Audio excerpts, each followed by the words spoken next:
بسم اللہ الرحمن الرحیم۔ السلام علیکم۔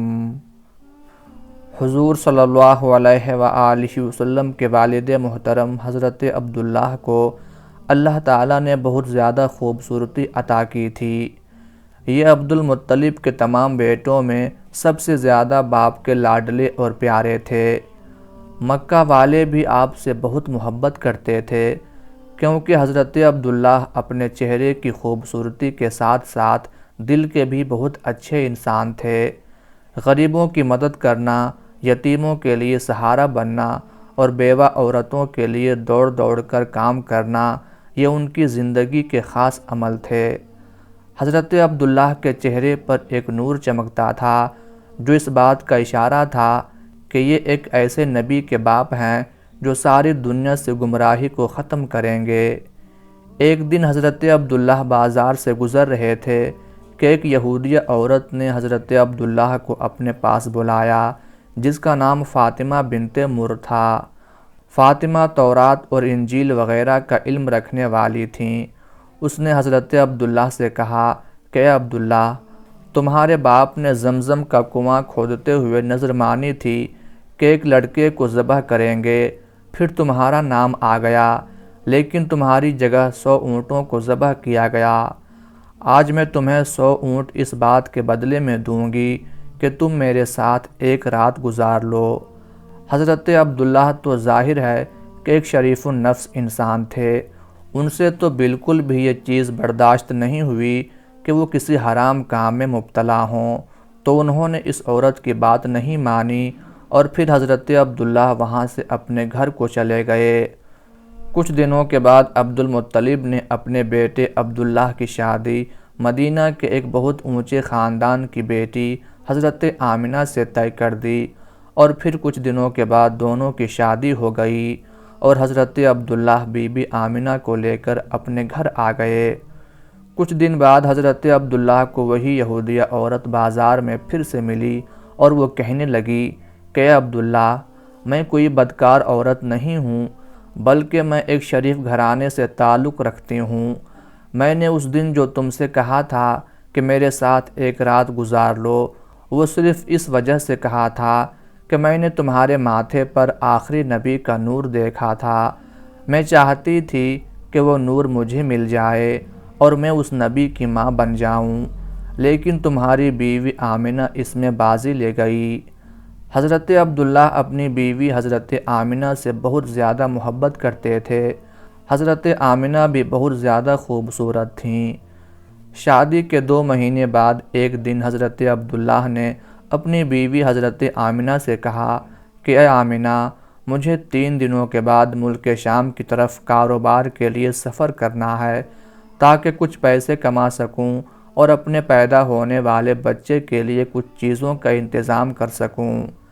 حضرت آمنہ نے کہا کہ آپ چلے جائیں گے تو میں اکیلی کیسے رہوں گی؟ مجھے آپ کے بغیر بالکل بھی اچھا نہیں لگے گا۔ حضرت عبداللہ کہنے لگے کہ اے آمنہ، تم پریشان نہ ہونا، میں بہت جلدی واپس آ جاؤں گا اور تمہارے لیے خوب اچھے اچھے تحفے لے کر آؤں گا۔ اور پھر 3 دنوں کے بعد حضرت عبداللہ نے اپنا سفر کا سامان تیار کیا اور اونٹ پر سوار ہو کر ملک شام کی طرف چل دیے۔ حضرت عبداللہ 10 لوگوں کے قافلے کے ساتھ ملک شام کی طرف روانہ ہوئے۔ راستے میں ان کی طبیعت خراب ہو گئی اور مدینہ ہی میں اپنی نانی کے گھر رک گئے۔ وقت گزرتا گیا، حضرت آمنہ ہر روز اپنے شوہر کا انتظار کرتیں اور ہر آنے جانے والے سے ان کی خبر معلوم کرتیں کہ میرے شوہر عبداللہ کب آئیں گے، لیکن ان کو کوئی صحیح جواب نہ ملتا۔ جب بھی مکہ میں کوئی قافلہ تجارت کر کے واپس لوٹتا تو حضرت آمنہ گھر کے دروازے پر کھڑی ہو جاتیں کہ شاید میرے شوہر عبداللہ آ گئے، لیکن بعد میں خبر ملتی کہ عبداللہ اس قافلے میں نہیں ہیں۔ 2 مہینے کے بعد ان 10 لوگوں کا قافلہ مکہ واپس لوٹا جن کے ساتھ حضرت عبداللہ گئے تھے۔ ان کے مکہ پہنچنے کی خبر ایک دن پہلے ہی مشہور ہو گئی۔ یہ سن کر حضرت آمنہ بہت خوش ہوئیں کہ میرے شوہر واپس آ رہے ہیں۔ عبدالمطلب بھی بہت زیادہ خوش ہوئے اور لوگوں سے پل پل کی خبر لیتے کہ وہ قافلہ ابھی کہاں پہنچا ہے، کتنے دنوں میں آئے گا۔ جس دن یہ قافلہ مکہ پہنچنے والا تھا، اس دن حضرت آمنہ نے خوب اچھے کپڑے پہنے اور بہت اچھی طرح تیار ہو کر گھر میں بیٹھ گئیں۔ حضور صلی اللہ علیہ وآلہ وسلم اس وقت اپنی ماں کے شکم میں 4 مہینے کے ہو چکے تھے۔ آخر وہ صبح بھی آئی جب یہ 10 لوگوں کا قافلہ مکہ پہنچا۔ حضرت عبد المطلب کو جیسے ہی خبر ہوئی تو دوڑتے ہوئے قافلے کے پاس پہنچے، لیکن حضرت عبداللہ نظر نہیں آ رہے تھے۔ پریشان ہو کر قافلے والوں سے پوچھا کہ میرا لڑکا عبداللہ کہاں ہے، وہ نظر نہیں آ رہا ہے۔ قافلے والوں نے جواب دیا کہ جاتے وقت مدینہ کے پاس راستے ہی میں عبداللہ کی طبیعت خراب ہو گئی تھی، اس لیے وہ مدینہ ہی میں اپنی نانی کے گھر رک گئے تھے، اس کے بعد ہمیں نہیں معلوم۔ یہ سنتے ہی حضرت عبد المطلب نے اپنے بڑے بیٹے حارث کو کہا کہ اے حارث، جلدی سے اپنا گھوڑا نکالو اور مدینہ کی طرف سفر کرو اور جا کر دیکھو کہ میرے بیٹے عبداللہ کی کیا حالت ہے، اور پھر جلدی سے آ کر مجھے خبر دو۔ حضرت آمنہ کا دل آج پھر سے ٹوٹ گیا۔ وہ امید باندھے بیٹھی تھیں کہ آج میرے شوہر آئیں گے، لیکن خبر تو کچھ اور ہی پہنچی۔ ادھر حارث نے بہت تیزی سے اپنا گھوڑا مدینے کی طرف دوڑایا۔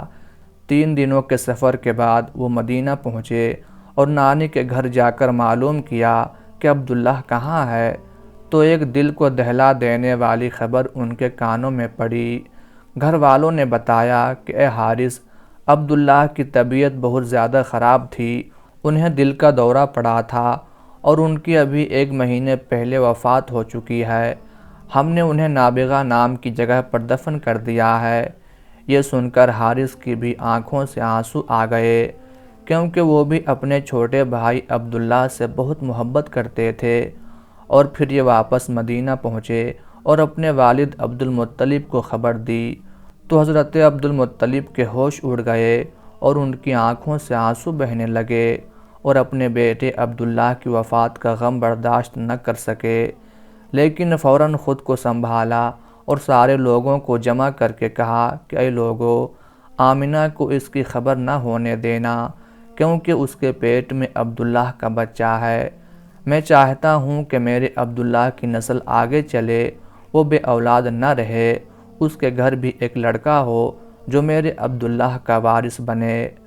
حضرت عبد المطلب نے شفا نامی ایک دائی کو بلایا اور کہا، اے شفا، تم آمنہ کو بہت سمجھا بجھا کر اور بہت تسلی دے کر یہ خبر سنانا کہ ان کے شوہر کی وفات ہو گئی ہے، لیکن خیال رکھنا کہ ان کے اوپر زیادہ بڑا صدمہ نہ لگنے پائے، کیونکہ ان کے پیٹ میں بچہ ہے۔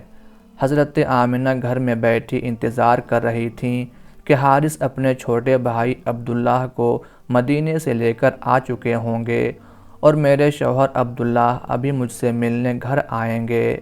اتنی دیر میں حضرت شفا حضرت آمنہ کے گھر پہنچتی ہیں اور حضرت آمنہ سے فرماتی ہیں کہ اے آمنہ، تم پریشان نہ ہونا، میں تم کو ایک بات بتانے آئی ہوں، تم خود کو سنبھال لینا، اپنے اس بچے کی خاطر جو تمہارے پیٹ میں ہے خود کو سنبھال لینا، کیونکہ تمہیں صدمہ لگنے سے اس 4 مہینے کے بچے کو نقصان ہو سکتا ہے۔ پھر حضرت شفا نے حضرت آمنہ کو ساری باتیں بتا دی کہ تمہارے شوہر عبداللہ کی راستے میں طبیعت خراب ہو گئی تھی اور پھر مدینہ ہی میں ان کی وفات ہو گئی اور وہیں ان کو دفن کر دیا گیا۔ یہ سن کر حضرت آمنہ کی آنکھوں سے آنسو بہنے لگے، وہ خود کو سنبھال نہیں پا رہی تھیں۔ حضرت شفا نے ان کے سر پر ہاتھ پھیرتے ہوئے کہا، اے آمنہ، خود کو سنبھالو، تمہارے پیٹ میں عبداللہ کا بچہ ہے۔ حضرت آمنہ نے خود کو سنبھالا، لیکن ان کے اوپر اس بات کا ایسا غم ہوا کہ پھر وہ کسی سے مسکرا کر بات نہیں کرتی تھیں، ہمیشہ خاموش رہتیں۔ دن گزرتے گئے، حضرت آمنہ ہر پل ہر گھڑی اپنے شوہر عبداللہ کو یاد کرتی تھیں، لیکن پیدا ہونے والے بچے کی خاطر اپنے دل کو سنبھالے رہتیں۔ اسی طرح 9 مہینے گزرے اور وہ دن بھی آیا جب اللہ کے رسول صلی اللہ علیہ وآلہ وسلم کی پیدائش ہوئی۔ حضرت آمنہ کے گھر بچے کی پیدائش سن کر عبد المطلب اس قدر خوش ہوئے کہ دوڑے دوڑے آئے اور اللہ کے رسول صلی اللہ علیہ وآلہ وسلم کو گود میں لے کر خانہ کعبہ میں گئے اور سجدہ شکر ادا کیا۔ پھر حضور کا نام انہوں نے محمد رکھا۔ لوگوں نے جب یہ نام سنا تو کہنے لگے، یہ تم نے کیسا نام رکھ لیا ہے؟ ہم نے تو آج تک ایسا نام نہیں سنا۔ عبد المطلب نے کہا کہ اے لوگو، تمہیں کیا پتہ کہ میرے اس پوتے کی دنیا میں کتنی تعریف کی جائے گی کہ آج تک اتنی تعریف کسی کی نہیں کی گئی ہو۔ حضرت عبداللہ کے سارے بڑے بھائی حضور صلی اللہ علیہ وآلہ وسلم کی پیدائش پر بہت خوش ہوئے، یہاں تک کہ ابو لہب کو جیسے ہی اس کی کنیز صوبیہ نے آ کر خوشخبری سنائی کہ اے ابو لہب، تجھے بھتیجا مبارک ہو، تو ابو لہب اتنا زیادہ خوش ہوا کہ اس نے اپنی کنیز حضرت صوبیہ کو حضور صلی اللہ علیہ وآلہ وسلم کی خدمت کے لیے آزاد کر دیا۔